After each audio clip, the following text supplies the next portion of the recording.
Hey everyone, episode 178. I had Robbie in, who is I don't even know how to tell you. He grew up during the Islamic Revolution that started in 1979, and he gives us a rundown on his life, his highs, his lows, his recipe for success, how he did it, and we discuss all types of stuff. We start from mysticism and meditation, we hit politics, we touch on religion, general life sort of stuff.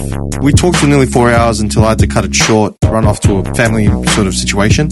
Yeah, I think definitely I'll be having him back sooner than later, because we left a lot of stuff on the table that we're going to munch through. Guys, this is the first episode of Season 8. I'm going to try and do a personal drop at some point in the coming weeks.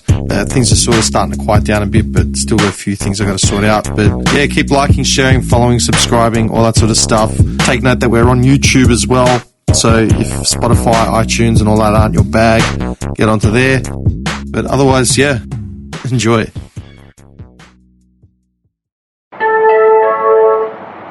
There are improvement works ahead, so this train will terminate at the next station. Fake news, folks. Fake news. Wow, he's so serious. Are you Muslim? He should have been slapped as a child. He's a spoiled little Greek brat who's probably been treated like a prince. I'm not a crook. I earned everything I got. You know what's funny? When I was driving here, like I had a job to do it before I got here, and I was thinking, what do you reckon the first thing was that I actually was thinking about? Yeah. Don't think about it. Just think about it. Sure. What was the first thing, do you reckon, that was on the back of my mind? Like to ask you, or like in regards to this? Just take a guess. I don't know, my personal appearance. Man, let me say one thing. Were you working today? No, I wasn't. Okay. I swear to God, this is no bullshit. When I was driving, I was just like fiddling in my car, grabbing stuff, and I looked down, and I was wearing like a sports jacket, chinos, white shirt, like it was crisp. Yeah, pure. It's rare like that I look like that, like on a Sunday, right? Of course. And the first thing I was like, all right, go home, quickly grab like a Red Bull, grab this, grab that. I'm like, I got to change that. I'm like, do I need to change? I thought, hang on, man, is he working today or is he not? Because if he's working, he's going to come in here dressed like the sharpest guy I've ever seen in my life. And you've only ever seen me like dressed like a bum. Because every time I've seen you, I've either come from work or like I've been home, so I'm wearing like just trackies, boots, like shit. And I think, maybe I'll come in chinos and a shirt. And I'm like, if he's not working, I guarantee he's still going to look better. Like he just rolled out of a shirt. Well, to be honest with you, I just like had a shower, like, cause I went to the gym in the morning and I just had a shower and I just wanted to just like relax a little bit. So I just came home, it was raining, so I had a shower, I just lie down on a bed. I just kind of like meditate for a while, like about 15-20 minutes, and then I woke up, I was like, oh damn, it's like do you 4:45. Actually, I do, yes. Reach Zen and sort of breathe through? Yes, or? it's not those like sort of like a meditation that you just like you'll sit down and you just do like I always close my eyes, empty my brain, just relieve my heart and just not thinking about anything. Okay, and then I start seeing things, which is very interesting. How do you actually go through that process of getting to releasing the brain and like slowing down the heart rate? What do you do like to get to reach center sort of thing? So you normally, this actually requires a lot of practice at the start to start with. You're closing your eyes, you just like clear, because we've got a lot of like things is going on around our physical material world. What we do, we just like close down my brain, in a way that I don't think about anything else at all. I don't think about anybody. I don't think about what happened today, what happened tomorrow, what happened past or future moments. And all I do, I feel just like myself in a sort of like an empty space that I'm with myself.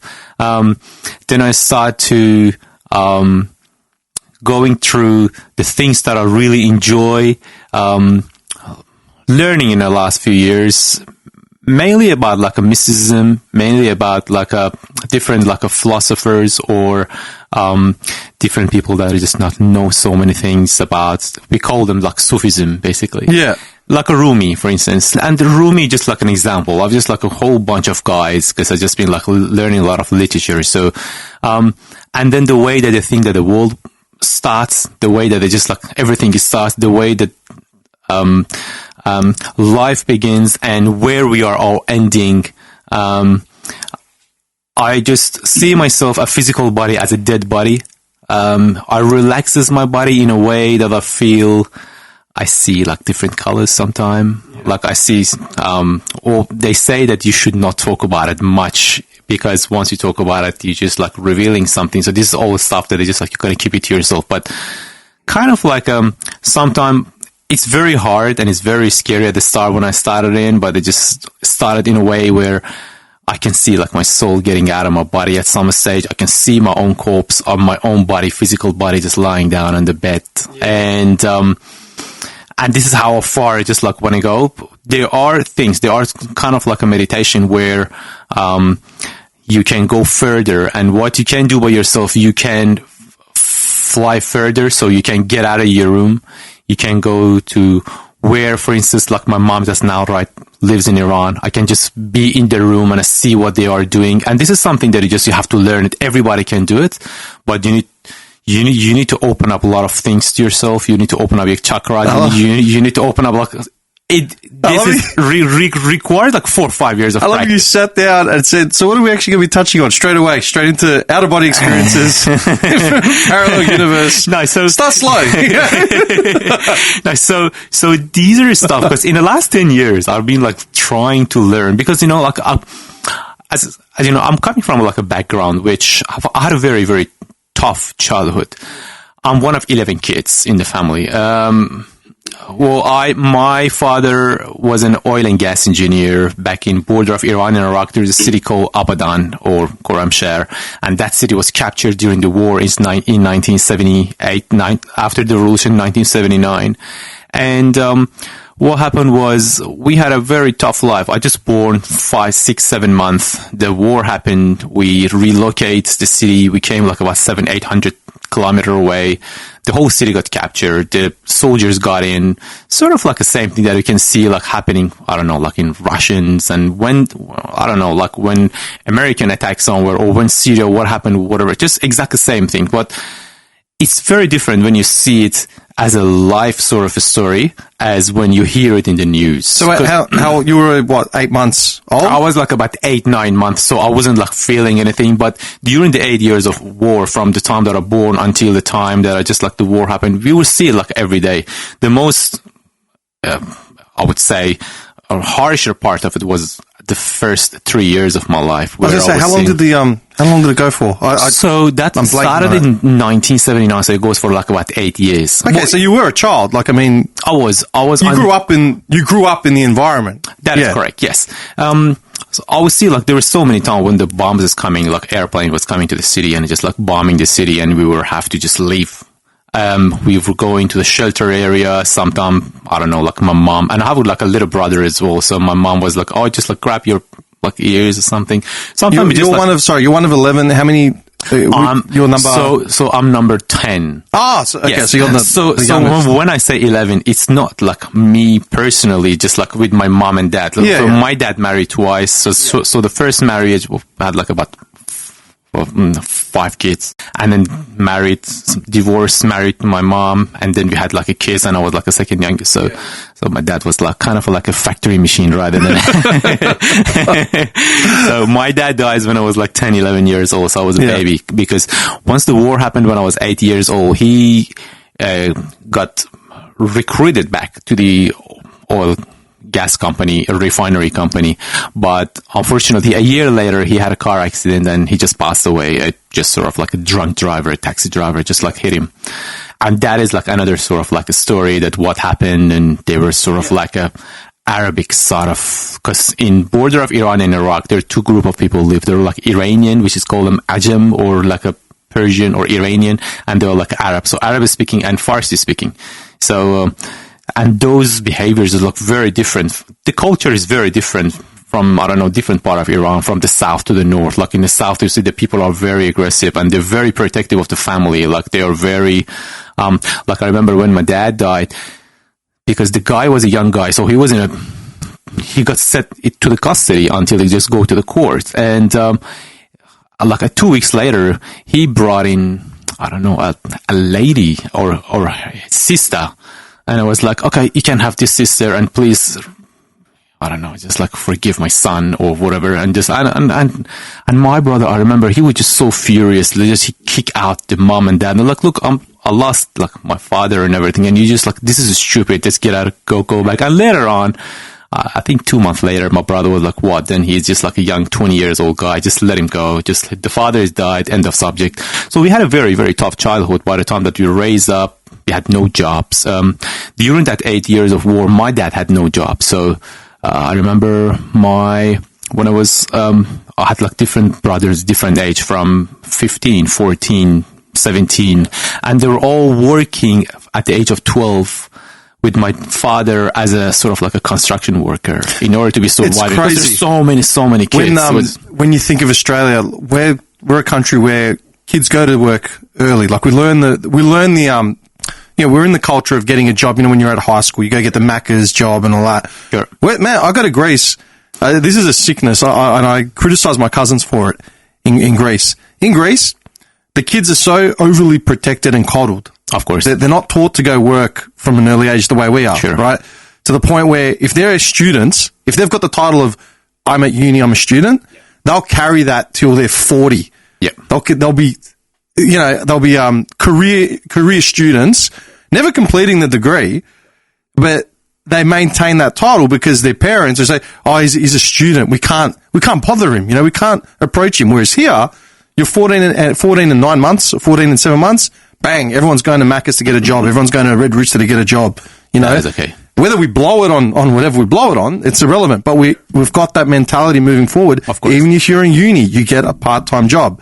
The difference is if you're here in Australia and you're getting a part-time job, it's so you can pay to go to the movies and do whatever you want to do. In Iran, like you just said, you're working literally to provide. To survive. Yeah, literally. To survive, yeah. Yeah. Because my dad, like, so we were such a big family. We were like populated. And fortunately, my eldest brother, which back then he was, I think, 23, 24 or something, he started from a very small sort of business. Wait, how old were you? Let's say your oldest brother's 23. So you would have been. So my brother was 23, and I was like about 5, 6 or 7. So it's like the mid 80s, yes, sort of. Yes, okay. that is okay. Yep. Yep. So what happened was we went through like a lot of sort of like a process and just like a torture. I was a baby. I didn't know like what's happening back then. Did they explain the war to you, man, growing up? Did you know that it was war and why it was happening? Or because you were young, they protected you from it, sort of? They didn't explain much? We were just new because everything that you learned back then, because there was no social media, there was no mobile phone, there is nothing in there. Like, it was just like a normal sort of TV, black and white TV that sometimes you just see some movies, you know. I would just say that Iraq are the enemies. They made some movies about like a war, just like Iran attacking with the tank here, there. Because, you know, like, I mean, during the war, it's just like, and it's kind of like the Iranian back then were very brave because they come out of the revolution with they really loved the idea of, I don't know, Islam. They loved the idea of what happening just like right now. And they were going to fight for the country, where very, very different from the young generation right now, because those generation was just like everybody just went for a war. Like, we lost about, I think, 850,000 people in 8 years of war in Iran, and they chemical bombed a lot of like cities. I remember I was reading about this story about a city called Halabja. Halabja is a city like in kind of like a border of Iran and Iraq, in a sort of like a west side of Iran, and they chemical bombed there. I think about 35,000 people just chemical bombed, and they just died. When you read in Wikipedia, I just say, no, only 10,000, 15,000, but it's always like fabricated the way that it was.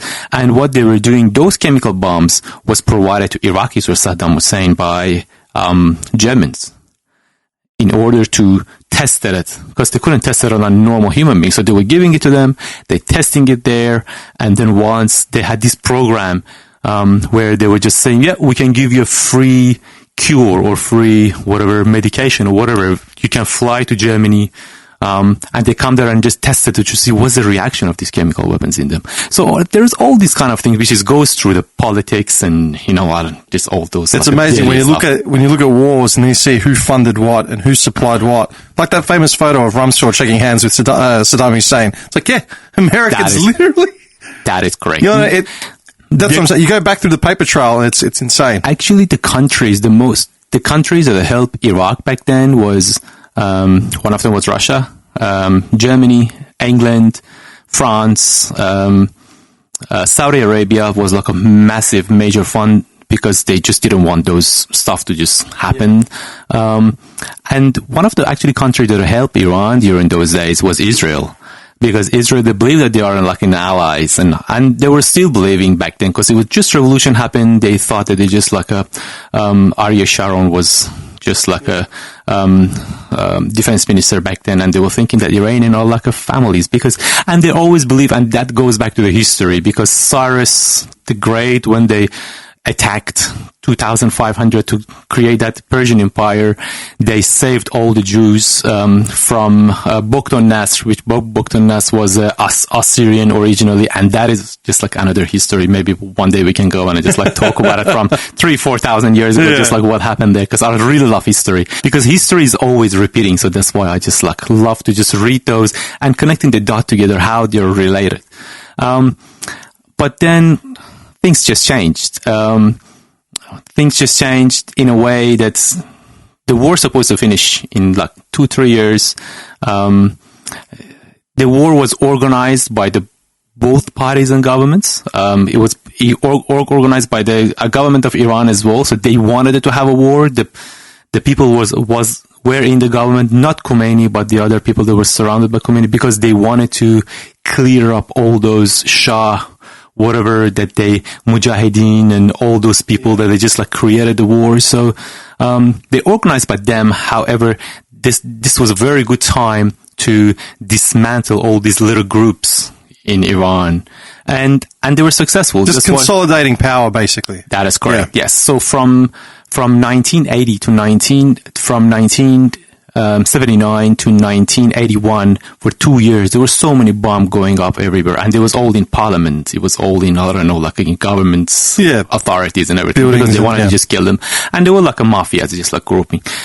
That country, unfortunately, well, just 500, 600 people just sitting on the top, and they changing roles, and they sucking that that money in the last I don't know, however, like 40, 45 years, which it will end. It will definitely end in the next few years. They are at the end of it. When they say that like a new orders, the new world orders happens, everything will shift. We are seeing it now. Nobody in Iran does it anymore, doesn't think about like religion anymore. And that country is ready. That country is very rich. Do you think Iranians are becoming more progressive generally? They have lots of ability to be like Iranians are very smart people, but smart in what way? When you don't invest, invest in your young generations, and all you learn and you teach them is to just go to the social media, and all you teach them is about religion and reading Quran and being Islamic or being that, and just wear hijab. So they're not going to just like grow at all. Like I personally was one of the person which I read all the religious book, from first testimonial, second one, Avesta books, Quran, I read like 10 times, just see what is going on. And at one point I found that it just is all the same. They're all like talking about the same thing. The roots, I believe, is coming from mysticism, and mysticism going back to freaking since Adam and Eve. You know what's funny? The other day, I was talking to an old friend, someone I've known for maybe 20 years now, 15, 20 years. And this is someone that I've worked with. This is someone that I've partied with, gone clubbing with. Like I've known their story, yeah? And they've become a bit of a conspiracy theorist, almost like a sovereign citizen, mentality in the since COVID, basically. Yes, sure. COVID brought out the best of us, right? And I've learned, when I approach people like this and it all starts popping up through the conversation, I've learned to just put my hands up, smile, ask a few questions, but just say, yeah, okay, cool. I get it, right? And they've dropped this in the conversation the other day. They dropped something about the G-Man being God and blah, blah, blah. I went, huh? And then they started talking about, Yahweh and like all this, the real Bible and blah, blah, go, well, and it's like, not the Christian shit that they've put on us and they've brainwashed us. But the Bible you're quoting is just another form of Christianity. Like, so what do you say to the Vikings, the ancient Greeks and the Zoroastrians? Oh, I would have told them I'm like, there's religions that predate all this stuff. Okay, so who was lying? And then that the conversation's going to go to flat Earth, and then it starts from there. And it's just like, well, the ancient Greeks figured out the Earth was round using maths. Yeah, thousands of years. Okay, and now we've got photos of it. So how's that? It's all a conspiracy. Yeah, of course. I said, okay.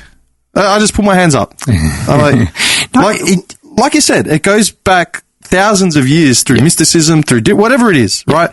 All these religious texts have got a basic message that is essentially the same, right? Sure. And a lot of religions are based around the same fundamental origin stories because it's just, thousands of years in the making.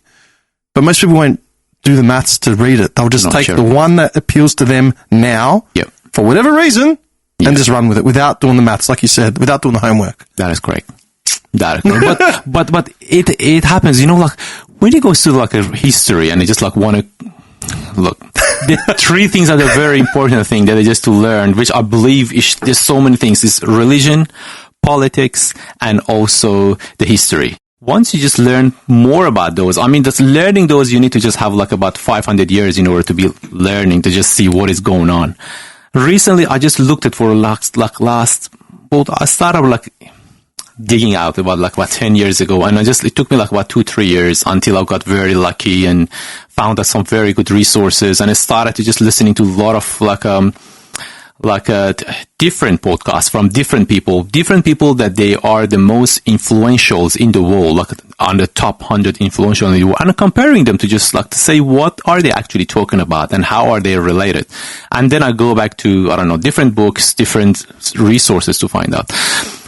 Every single one of them has got this, every single religion has got the same idea. I started to just like listening to this program, which is like a kind of like a Socrates, like Socrates 2,500 years ago. He got condemned in the jail, and he got to just like drink a poison or something. And Plato was he was the student of Socrates. And they were talking about, and Socrates started his idea about just like a restart program, which says, why do you believe, why do you born Christian? Because your parents are Christian, why are you Christian? And he started to just say why, and so many whys. And then he just started to just be influential through a lot of people. And he started saying that, democracy is just worst form of running a country.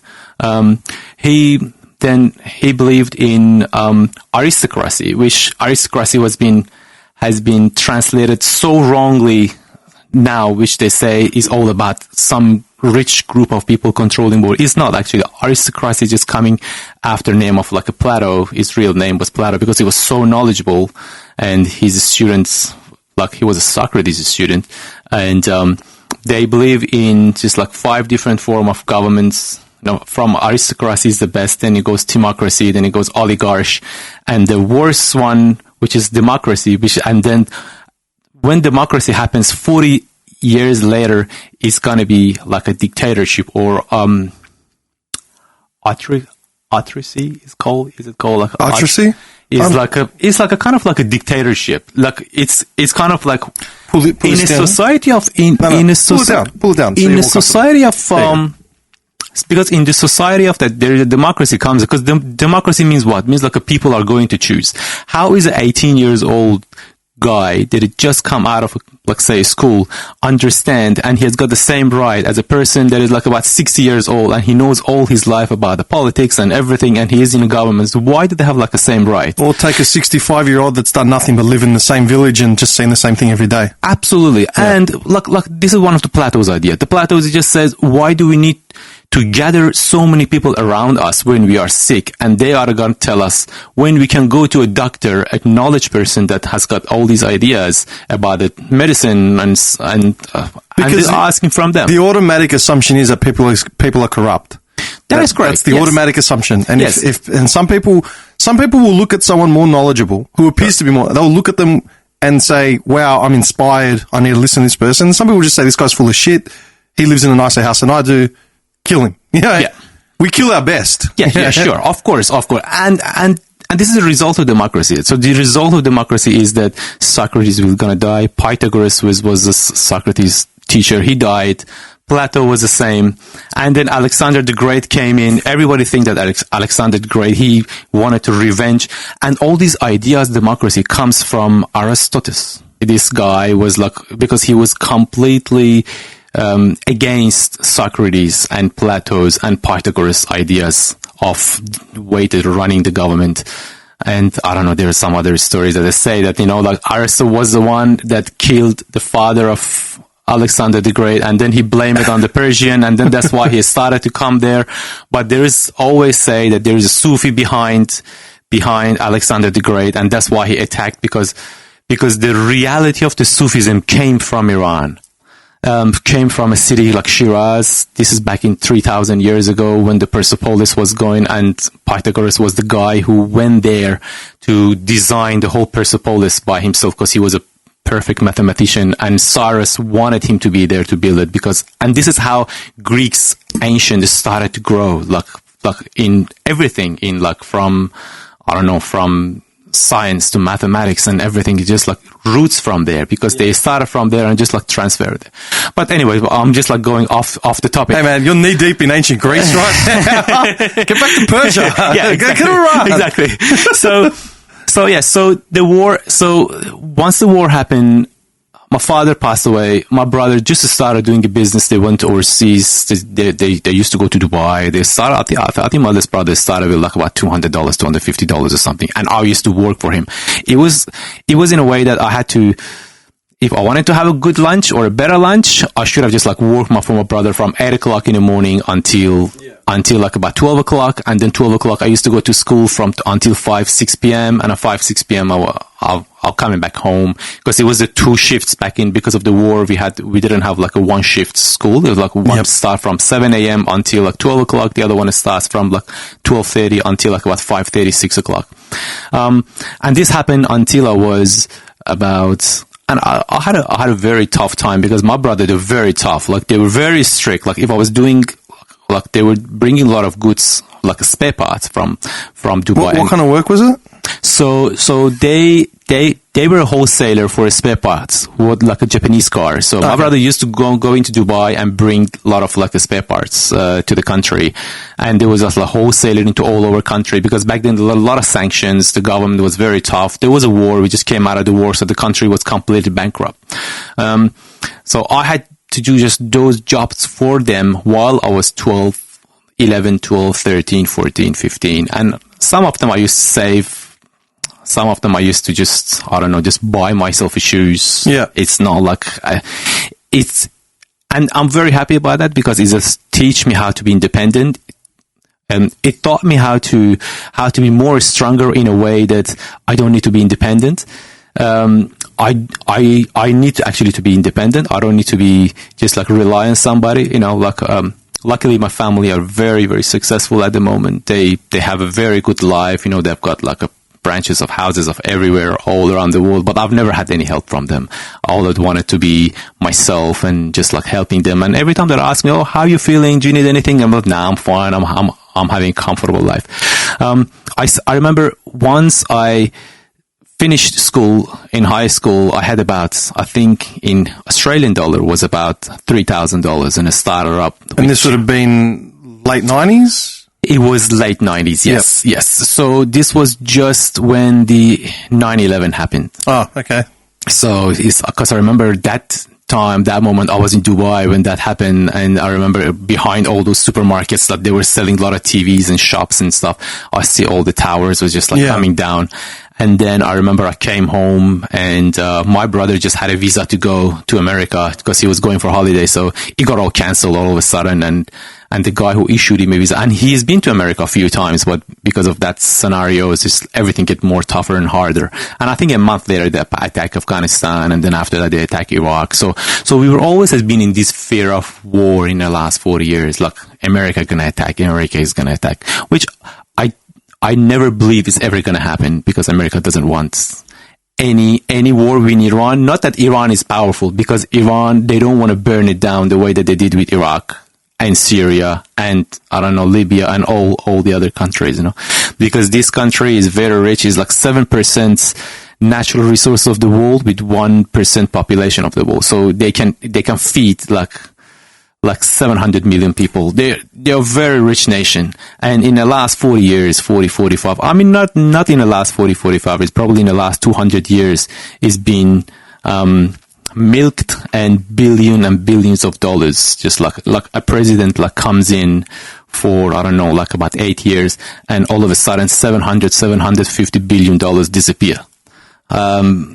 Like in and this is all over news. Like in Ahmadinejad time, there was a news that like $700 billion disappeared. Like, where is it gone? And then there are groups just like, I was going to say, the internal audits or investigations? So, there is, look. Is that a stupid question?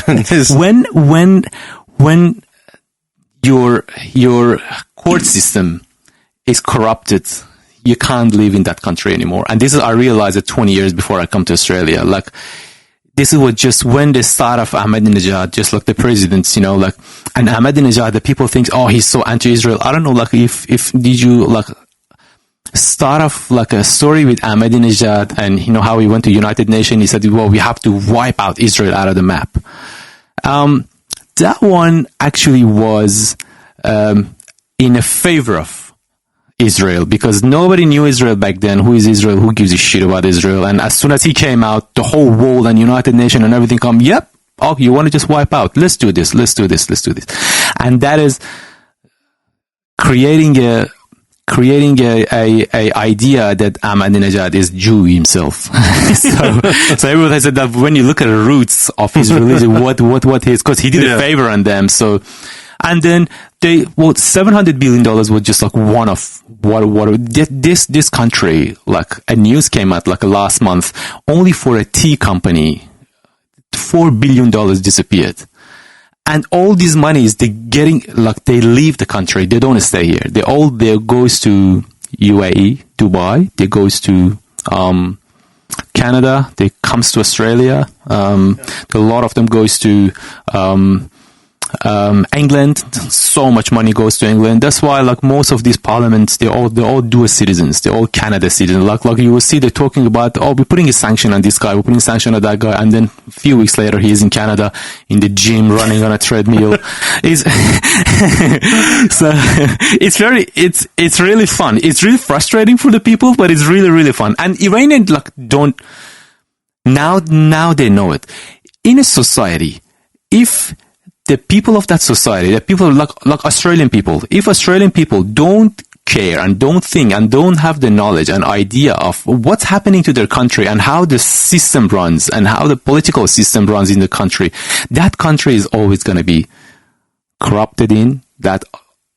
On the day that the people found out, oh, there's something going on here. Oh, what's happening with this? What's happening with that? And then do we see that the people just like got to cure more, and then they're going to ask more, and then the government going to say, oh, now our people knows. Now people of Iran are in this verge, and this is the biggest mistake that Shah did.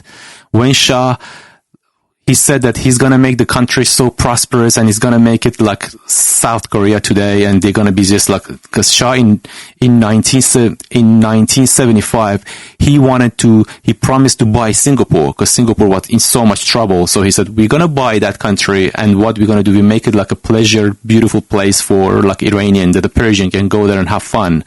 But it didn't. Took 2 years later, his government just like collapsed, and then he ran away. He collapsed with the order of America over England, which that's another story of the politics is going on. But the thing is, with Iranians, now they know, they're very knowledgeable. they know what's happening in that country, and that country is wiped out in relation to religion. Nobody cares about religion anymore in that country. Nobody cares about like they see like hijab or here and there. They don't care anymore. Like, and that all around it, like Turkey, like Iraq, like Saudi Arabia, all these countries, they still have those fundamentals and mosques and everything. So this country is ready, and America knows that it's ready. And I believe the next generation that coming up in the next 5-10 years is going to be prosperous Iran for the people of Iran, for the new generation, and America is going to dare to support them. And a country that when America goes to a country that supports, they know that country is going to grow. America doesn't want to invest in a country where the people are still has got a little bit of like a brain head. England does it. England does it a lot. I don't know, like how harsh I'm going on this politics and revealing all these things. It's your opinion, man. Look, no, it is. Opinion. It is, and look, this opinion that I give is just all comes from years of studying and just like reading things to just see how we go and how I know like about the Middle East area. So sorry, I'm just like keep going off the topics. That's all right, man. So yes, so we started a business. Country was bankrupt. They started doing really, really well.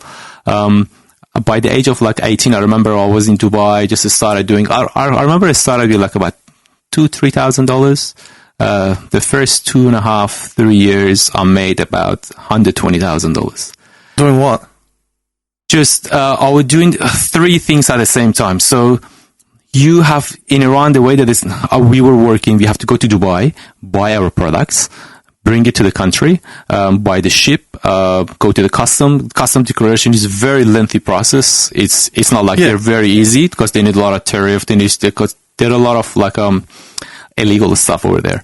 So we have to just do that. Then we have to bring it to the city. We just call everybody, spread it out. Just like because we were a wholesaler, different cities in Iran, like maybe I was selling like about 15-20 cities in Iran. And then I will go in there a week later and I will just grab the check. They don't give you cash. They don't just do everything is check and they give you a check for 2 months, 5 months, 6 months, 7 months. How many kilos are we talking like of shipment? Like how many shipping containers, pallets? I started with like a pallet, let's say. But at the end I started with like a truck. Like before I just come here. So this is one of the stuff that I was doing. At the same time, my brother, 5 of them, they were partnership together. So they were doing in a massive, like they're very famous, like in Iran, in sort of like a different deal. Like everybody like knows them back then. And I used to go with them and one of my brother was responsible for all the custom declaration. One brother was responsible for buying, and 3 brother was selling and organizing all those accounting.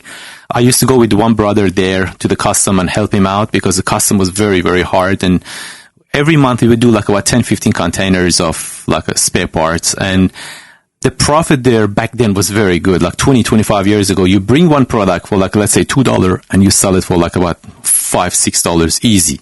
That's easy. Stupid markup. Like, easy, yeah. Where it's all like 2-3 months later. So the transaction was very, very high. So I was making some money from there. I was making money in the custom. I was making money on my own goods. And all I was also was doing buying and selling cars. Just like buying a car that was like had an accident or a little bit of issue here and there and just fixing it up. I think I just worked for like about 4.5 years in total. Because I left when I was like 23. So, like end of high school and then, Exactly, yes. So in Iran, the military service is compulsory. So you have to do a lot of military services.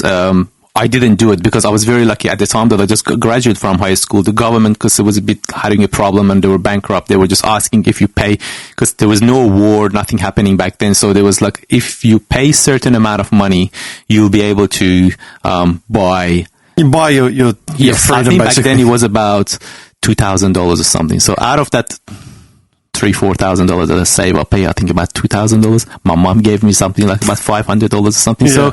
So I just bought that in and I bought 2 years. I just went forward to just like one and just like backward and forward. So then I decided, okay, you know what? It's time for me to just get out of here. On the time that the presidency changed to new presidents, and everybody was complaining about him, and then we started coming to this country. I came here like as a skilled migrant. So my brother didn't want me to come. My whole family didn't want me to come here. Why?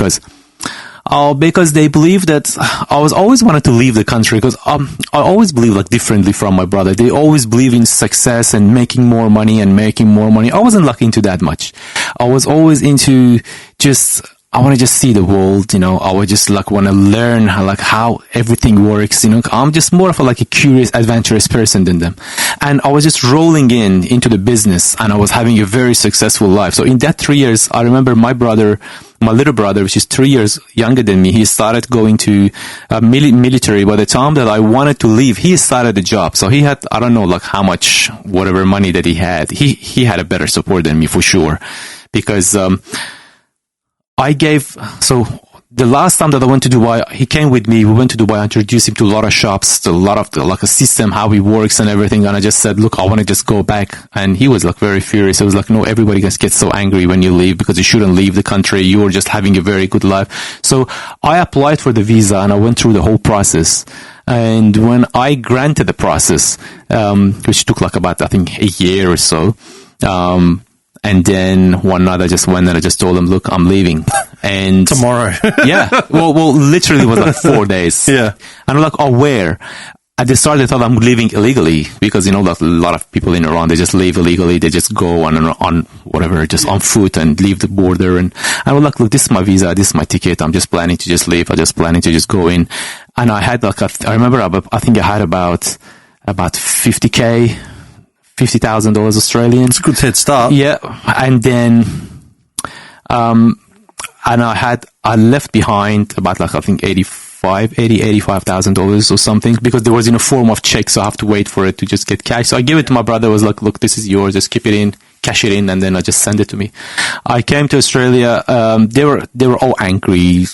I don't know, one brother were crying. I think my mom was the only happy one. But she was like, you know what, you're going for a better life. You always wish to go. Just go ahead and go. Did you have other siblings that left Iran at all? Or just no, that was only me. They went to Dubai for work, came back. No one ever left. No. All right, cool. No.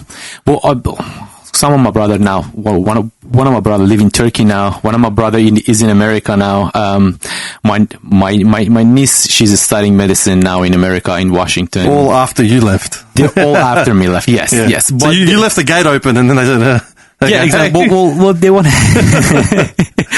they wanted to go. They would love to go, but they weren't brave enough. My family, because we had a very tough childhood. They were very cautious. They weren't going to risk anything. So they never wanted to risk. And that was a very big risk for me.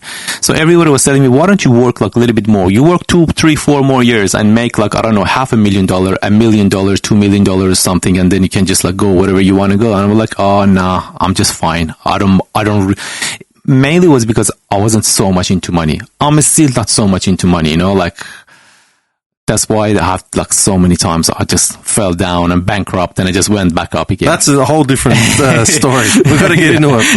But, I've got that. I've written it down. I remember what you said to me. Look, man, when we sat down for that coffee, you started talking, and in 5 minutes, you basically went from Iran, bankrupt, Southeast Asia, Australia, back, and it was just no. Hang on, slow down. We're going to take it one by one because there's a lot to unpack. No, sure. Right, so you're on the brink of coming here. You've got $50K in your pocket, ready to go.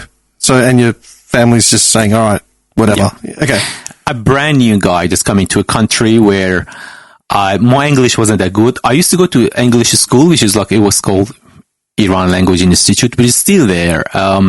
They're in American accents. I could speak I went there for a few years, for about 5-6 years, since I was 12 years old. And so my English was better than everybody in the family. So when I came to Australia, I wouldn't I remember when I would get to the airport, I just came out and was like, okay, where am I going? I didn't have a system of where am I going to just book a hotel or anything. So did you have anything booked? Nothing, no. So the computer system back then was so retarded. I remember I used to have a computer. I left my computer back home in Iran because I didn't know, like, where am I going to start? Like, there was no online thing as back then. This is like, we're talking about... we're talking 2000 That is 2004. 4. Maybe for Australia it was very good, but in Iran, just starting to grow. I'm just trying to think. 2004, I was going to TAFE. Internet existed. Laptop just came out. Laptops weren't common. They weren't common. Yes. Yeah, so exactly. if you had a laptop, it was like, oh, this guy was you a are laptop. very rich, exactly. You had money. Yeah, okay. The internet was useless, 2004. Yeah. And I remember I did in books. I came out of the airport and said, okay, how am I going to go to the city? So what I did, I just like got a taxi and I said, oh, can you take me to the city? And there was this guy. I was like, yeah, sure. And then I just opened up the door and I found a steering wheel at this side. I said, oh, do you want to drive? And I was like, oh, I didn't know. Sorry about it. I just sat on the other side. He took me up to the city and I said, where are you going? Which hotel? I said, I don't know. Where is a good hotel? And he dropped me off on Franklin Street where, all the backpackers go. So I thought I'm just like doing a backpacker. So I just went there and I went to a backpacker. I couldn't live there. I was like, oh, I don't want to just share my bathroom with somebody else. Cause back then I had a bit of a comfortable life. I came back and, so just if we step back to just say what condition I left in Iran was that my family was extremely successful back then. Like my brother was they live in Shiraz and my brothers were used to live in a palace. Like it was like about an actual palace. an actual palace. Yes. Yeah. Like one of the most expensive cities in Shiraz, which is about like $25-30 million Australian worth right now. He used to own it back then, like in, I don't know, like 30 years ago. Had like about 10 bedroom with like, I don't know, swimming pool, sauna, everything down the ground. Like everything was marble, the whole, like it was full on. And I had a very comfortable, I had my own house, I had my own car, I had my own at 23. At 23, yeah. Cause back then it wasn't very expensive, like it was just like with, I don't know, I remember I bought my apartment for about $25,000-$30,000 back then, which it was not a lot of money for Australia, but I left it all there. And I just said, I just want this 50K and I'm going to get out. I'm going to leave the car. I'm going to leave my apartment just later on, just like go on. And later on, it got cashed out. And one of my brother invested in a land and that land go down really hard. I think 2-3 years later, I think he bought a 8,000 square meter land in somewhere outside of Shiraz. And the government came out and said, nah, this is just sold illegally. So I lost about like $250,000. How's it sold illegally? Well, they were just like some farmers which they were selling the land they say that they are theirs. There was not a proper document in there. And then governments came and said, this belongs to the nature. It's a national sort of park. Okay. Why are they selling it? Yeah, so it wasn't their land to sell, but they sold it anyway. Exactly. It was something Greeks would do. That's what Greeks do, man. We have a lot in common, I'm telling you. That's all, for thousands of years, they've been in each other's faces. You know what I mean? If someone's invading someone else, or we're swapping, baklava recipes, like it's exactly the same thing. Exactly. So it was only on a letter, and it's still going. It's been like about 20 something years now, like nearly 19 years now, and that 19 years has just been like still has been the same. The land is there, the government still has got an issue. They just like figuring that out, sort it out. So hopefully I'm going to get something back out of that something. So everything, so I had me and my dad $50,000. I started to just, for the first 1 year, I just actually didn't work. I had to leave the country, because I wasn't on a visa. I was on a student visa, but I applied for migration, like a skilled migrant, but I applied for a student visa. So I came here and I said, okay, while I'm studying here, if immigration just approved the visa for just like a skilled migrant. As a skilled migrant for permanent residence. Yes. Yeah. And then I had to leave the country. went to Japan. I always wanted to go to Japan. And this is 2004, so it's a lot easier to get a skilled migrancy visa as opposed to now. In 6 months. Now it's people wait for years. Exactly. Yeah. That is correct. So I just went there, came back, then I just started up, I think 2007, like for 3 years, I just did like a normal sort of like a personal training job, because I used to just go to the gym, just do a lot of personal training. So I started like doing that. And I used to work in like small gyms. I used to work in RMIT University while I was a student. Where were you living? Bachelor. For the first 1 year, I lived in the city in Carlton. Then I went to Collingwood. My car got robbed in Collingwood. Of course it did. My car was in a garage, and it just like got drilled into 2 times, and both times they just like a soul. It was those, you know, those like a CD player which you can just take it out, and so it's 2 seconds to take that out, man. Yeah, exactly. One Phillips head screwdriver. That is true. Four screws in the top. That's it. You're done. Yeah. So and that happened 2 times inside a garage. So then I left. I went to Carlton North, and I lived on Drummond Street in Carlton North for the next probably like 10 years. Oh, okay. Yeah. So I'll change different house because I love that street. I love that area. Very quiet, very close to city, very cool, close to university. Most of the time that I was in university, I was working. Well, I did a PhD when I was in 2011, and what I did, I was studying during the day, and at night time I used to work. So I did mechanical engineering. Bachelor of Mechanical Engineering finished. I jumped into PhDs because I didn't do master. When you graduate from a university, and your GPA is more than 3.8, you just like